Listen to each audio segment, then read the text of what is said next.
Muito obrigado, senhor presidente. Cumprimento a todos que nos acompanham pela TV Senado, também pela Rádio Senado e a todos que nos acompanham aqui no Senado. Senhor presidente, na última sexta-feira, tive a honra de participar da uma audiência pública feita pela Comissão de Educação, a audiência que foi requisitada pelo senador Hélito Fagundes, na cidade de Rondonópolis, no estado de Mato Grosso. E para Rondonópolis foi um dia histórico, senador João Alberto, porque não só para Rondonópolis, mas como para Mato Grosso, porque passa a ter o estado de Mato Grosso agora duas universidades. O campus já existia com toda uma estrutura, mas o campus de Rondonópolis ficava dependendo de toda aquela estruturação, de toda a autonomia financeira da Universidade Federal de Mato Grosso, matriz em Cuiabá. E para aquela região que tem quase 600 mil pessoas, foi um marco importante, porque o estado, em que pese ser um grande produtor de carnes, de toda sorte de grãos, mas é preciso também produzir conhecimentos.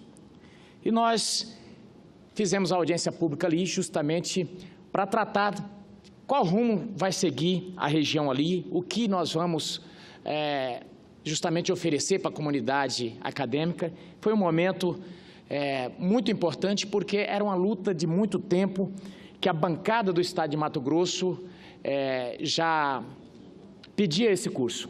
Então, eu aproveitei para agradecer a todos da bancada do estado de Mato Grosso, porque lutaram. E aqui cito nominalmente o senador Cidinho, que está aqui presente, senador Hélito Fagundes, senador Blairo Maggi, deputado Adilto Saquete, deputado federal Ezequiel Fonseca, deputado Nilson Leitão, deputado Vitório Gale, o deputado Ságuas, deputado Carlos Bezerra, enfim, a todos que se empenharam pela criação daquela universidade. Mas, mais do que isso, senhor presidente, visitamos também o terminal ferroviário de cargas dali da região, dali de Rondonópolis. É o maior terminal ferroviário de carga da América Latina, porque ele recebe toda a soja que vem do norte de Mato Grosso, e é muita soja, muito grão.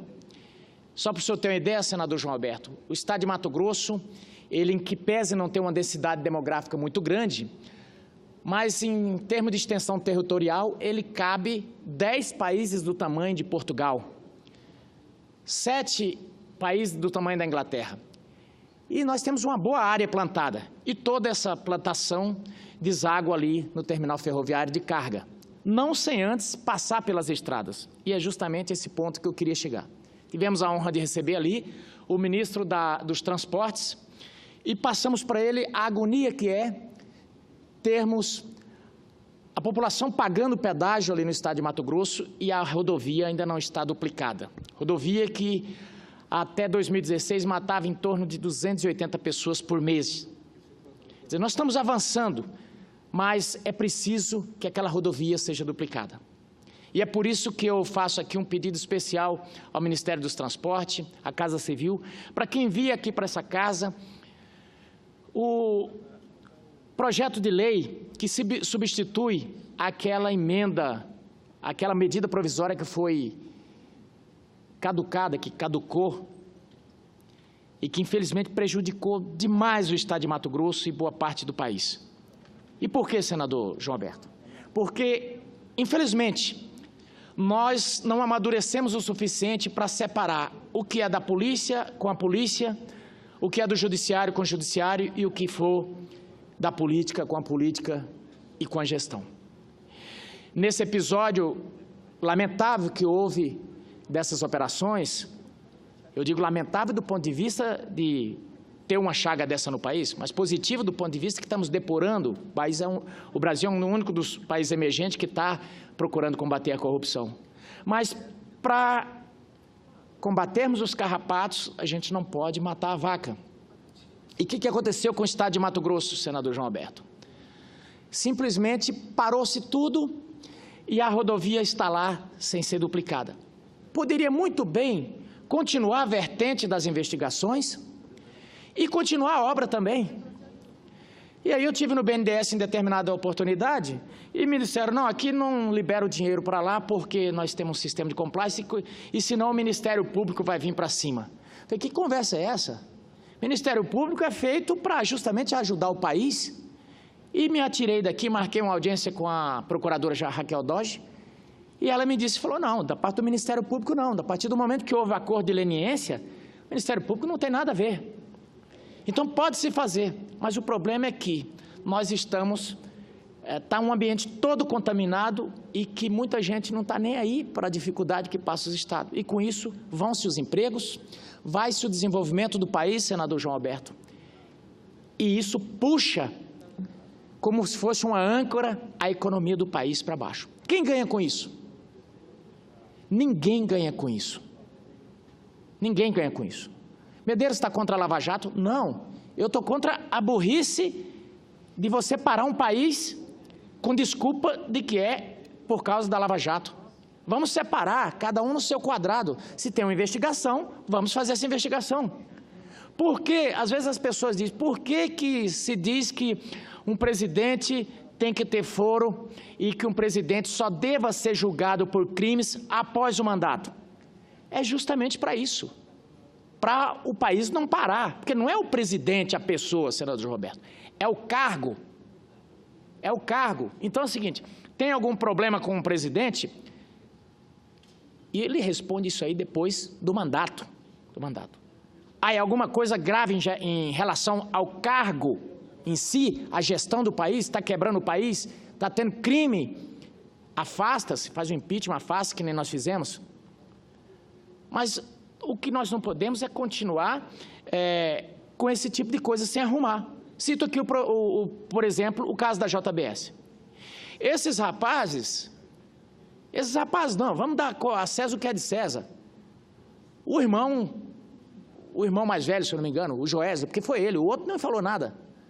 Mas esse rapaz falou pelos cotovelos, ganhou um prêmio para ir para Nova York, dado pelo ex-procurador Janot, diz que fez a delação, está solto, continua ganhando dinheiro a rodo, só que os empregos lá no Mato Grosso, as plantas frigoríficas, o estrago que ele fez, os crimes que ele cometeu, senador João Alberto, continuam impunes. Então, nós precisamos estudar, senador Cidinho, o advento da delação. O advento da delação, porque fechou boa parte dos parques frigoríficos, o Mato Grosso foi prejudicado, e agora ele continua livre, leve e solto. O CAD não se pronunciou sobre aquelas plantas frigoríficas que estão fechadas. Vila Rica, senador Cidinho, tem em torno de 30 mil habitantes, um frigorífico de 700 pessoas, eles chegaram a fechar, compraram e fecha, compra e fecha. Para que isso? Para controle de mercado, para controlar os preços, para manietar o país. Sobre as nossas bênçãos, sobre as bênçãos do judiciário, sobre as bênçãos da promotoria, e como prêmio ganharam para ir para Nova York, e agora está solto. Então, assim, a pergunta que eu faço, o objeto, para que serviu a delação? Porque, que eu saiba, não teve objeto prático nenhum. Puxa a economia do país lá para baixo. Tem que ter algum efeito prático. Eu penso que essa delação tem o seguinte, tudo bem, você delatou o Medeiros cometeu um crime, então você faz o quê? Troca. Ele está preso e delatou Medeiros. Então, troca. Medeiros vai preso e ele vai solto porque deu alguma coisa substancial. Não, solta o delator e depois vai ver que ele só tinha sujado o nome de Medeiros. E os prejuízos e a criminalidade. Então, é isso. O senador Cidinho pediu uma parte. Obrigado, senador Medeiros. Eu quero só reiterar aqui e parabenizar Vossa Excelência, o senador Wellington Fagundes e também o ministro Blário Maggi, que é senador licenciado, pela conquista da Universidade Federal de Rondonópolis. Eu não estive presente porque estava em viagem a Bruxelas. em missão oficial, mas realmente foi uma festa maravilhosa e o debate sobre a implantação da Universidade Federal de Rondonópolis na sexta-feira.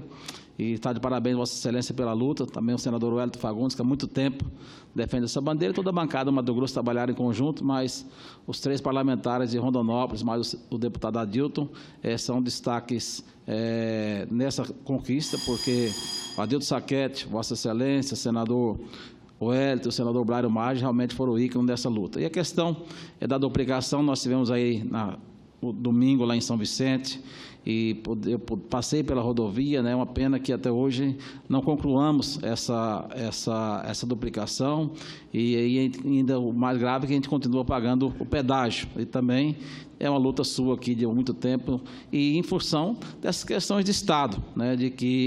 Dessas delações, das coisas que aconteceram. Nós não somos contra que haja apuração dos crimes ou punição dos culpados, mas quando envolve uma questão que acaba envolvendo terceiros, né? Quantas pessoas hoje morrem no Mato Grosso, em outras unidades da federação, em função das rodovias mal conservadas, da questão da duplicação. No nosso caso, tivemos essa infelicidade de que a Rota Oeste é uma dessas empresas que está aí vinculada ao Grupo Odebrecht e que não pode buscar novos recursos e acaba inviabilizando. Da mesma forma, a situação também dos frigoríficos, citados por Vossa Excelência, em relação à questão da JBS, e agora nós temos uma situação mais grave ainda, como eu acabei de falar há pouco, e que daqui a pouco a senadora Ana Amélia vai fazer uso da tribuna para colocar também, da mesma forma de que muitas vezes o Ministério Público Federal, a Polícia Federal, no intuito de ajudar, e a gente acha isso louvável, mas tem situações que tem que se verificar antes de se fazer, criar toda uma situação, se verificar as coisas de forma correta, antes de fazer toda a espetacularização, como foi a questão dessa carne. A carne fraca 1, a carne fraca 2, agora ultrapassa, porque os viés que nós estamos tendo aí no mercado internacional e que vamos ter nos próximos meses são muito preocupantes, e que tudo isso começou, talvez, de uma forma equivocada, que pudéssemos aí ter feito uma melhor explicação, resolvido as questões internas, de forma interna, porque nós demos aí a munição para os nossos adversários lá fora vir contra o Brasil. Sempre foi o sonho de União Europeia, de que nós tivemos aí uma peste suína, tivesse uma gripe aviária, tivéssemos aí uma vaca louca, e nós nunca, graças a Deus, tivemos. Primeiramente, porque Deus é brasileiro. Segundo, porque nós temos um controle sanitário muito forte, temos uma produção muito bem sustentável. E quando nós mesmos fizemos o que nós fizemos agora em relação a essa operação carne fraca, nós estamos jogando contra o Brasil, porque nenhum país do mundo faz o que fizeram e estão fazendo contra o Brasil. Nós temos que investigar as questões internas nossas e apurar e punir, mas não dar munição para os nossos concorrentes internacionais, trazer isso como fato negativo para o Brasil, fechar as nossas barreiras de exportação e trazer desemprego ao Brasil, como está trazendo, vai trazer ainda muito mais nos próximos meses. Então, realmente é muito triste, e parabenizo Vossa Excelência pelo vosso pronunciamento. Muito obrigado, senador Cidinho. Já parto para a conclusão, senador João Alberto. Só citar um fato que também está prejudicando muito o Brasil. O Brasil está perdendo, segundo me passaram os técnicos, em torno de 3 bilhões aí por mês. É questão de uma greve branca que já vai há um ano dos auditores da Receita. Lá no Mato Grosso do Sul, por exemplo, na divisa com Ponta Porã e Pedro Juan Cabalheiro, já tem há 25 dias os caminhões estão todos parados, que não conseguem passar a fronteira por causa da aduana. Quer dizer, é dando munição mesmo, senador Cidinho, para a concorrência. Nós não conseguimos, estamos travados por causa de uma regulamentação que falta aqui na Casa Civil. Agora, uma coisa que a gente precisa verificar. A gente tem ido na Casa Civil, combina as coisas, combina, que eu digo, bem explicado aqui, gente. Tratamos com o ministro, mostramos esse problema, o ministro falou, vou resolver, passou para a área burocrática, e aí tem 20 e tantos dias e está lá, a coisa não anda. Hoje estivemos lá, falamos com o ministro da Fazenda, com o ministro da Casa Civil, o Marum também, o ministro Marum, para ver se resolve esse problema de uma vez por todas, porque o Brasil não pode continuar passando esse perrengue todo nesse momento. Então, agradeço, senador João Alberto, pela tolerância no tempo, e só esclarecendo uma coisa, eu não costumo responder, senador Cidinho, a hebdomadários, como diz o senador Collor, mas na última semana, senador João Alberto, protocolaram uma série de requerimentos aqui no Senado, e como representante dessa casa, cabe a cada um de nós zelar pela imagem do Senado Federal Brasileiro. O Senado Federal Brasileiro, que já teve figuras históricas como Rui Barbosa, Afonso Arinos, e aqui Darcy Ribeiro, tantos outros, e que é uma casa, um dos poderes da República que tem que ser tratado como tal. Qualquer lugar que a gente vá, senador João Alberto, seja na igreja, seja na escola, seja onde for, existe liturgia, existe um código de comportamento, qualquer lugar. Eu já ouvi dizer, nunca fui preso, mas já ouvi dizer que até na cadeia os bandidos têm um certo código de comportamento. Pois bem, a partir de que começou essa derrocada do projeto do Partido dos Trabalhadores, e aqui não estou me comemorando por isso, por mim era um partido que poderia estar nas cabeças aí. O problema é deles, eu já falei, resolvam seus problemas. Mas eles passaram a jogar o problema para os outros. Mas eles já ocuparam essa mesa, em total afronta à presidência dessa mesa. A imagem do Senado brasileiro rodou o mundo com marmitas aqui em cima dessa mesa. E não ficou bonito para casa. Recentemente eles entraram aqui com um monte de faixa, um monte de panfletagem. E não é o costume dessa casa. Eu acompanho desde muito jovem os trabalhos dessa casa, senador João Alberto. E sempre tive a maior admiração pelo Senado, assim como os brasileiros têm. E não está acostumado a ver isso. Mas protocolaram na mesa para colocar no nome de cada parlamentar o nome do ex-presidente que está preso em Curitiba. O ex-presidente merece todo o respeito pela biografia dele. E está respondendo por problemas que teve na sua administração, assim como muitos prefeitos, muitos governadores, às vezes, quando sai do cargo, tem que receber. É a lei brasileira. Não cabe aqui a mim julgar, ele está sendo julgado pela justiça. Mas o certo é que queriam colocar aqui no painel, no meio de cada nome, o nome do ex-presidente. Eu não achei correto, porque o artigo 7º do regimento aqui diz o seguinte: o parlamentar, quando chega aqui, ele escolhe o nome parlamentar que ele quer usar. E são 2 nomes, Ana Amélia Lemos, João Alberto, Cidinho Santos, José Medeiros. Mas resolveram colocar. Eu me insurgi, falei, presidente, não podemos permitir isso, porque essa imagem vai correr o mundo. A capivara do presidente Lula é dele. Se amanhã ou depois ele for declarado inocente, que seja, não vou julgar, mas não cabe ao Senado ficar fazendo panfletagem aqui e correr o mundo com o nome do presidiário que está ali. E lamentamos muito que essa grande biografia esteja presa. Mas não é problema do Senado, não é problema nosso. E aí, diante do fato, não protocolaram. Eu percebi que a coisa estava caminhando, falei, bom, então, nesse caso, entre o juiz e o presidiário, eu vou ficar com o juiz. E vamos colocar lá Moro também. Bom, parece que recuaram. Mas foi nesse sentido, foi no sentido de dizer, gente, isso me desculpe o termo, mas é um achincalhamento com a imagem do Senado. Pois bem, um repórter e aí vou citar aqui o site Mídia News do meu estado, disse que era ridículo a minha postura aqui no Senado brasileiro. Ridículo, até então não era, mas depois que eu me insurgi contra, passou a ser. Então, eu só estou falando isso aqui para explicar como é que boa parte da mídia se comporta e eles ainda reclamam da mídia, porque a mídia, boa parte está aparelhada com esse pessoal que hoje estão fazendo o seu espetáculo lá em Curitiba. Respeito, mas não posso concordar. Então, senador João Alberto, feito esse esclarecimento, agradeço a tolerância e muito obrigado.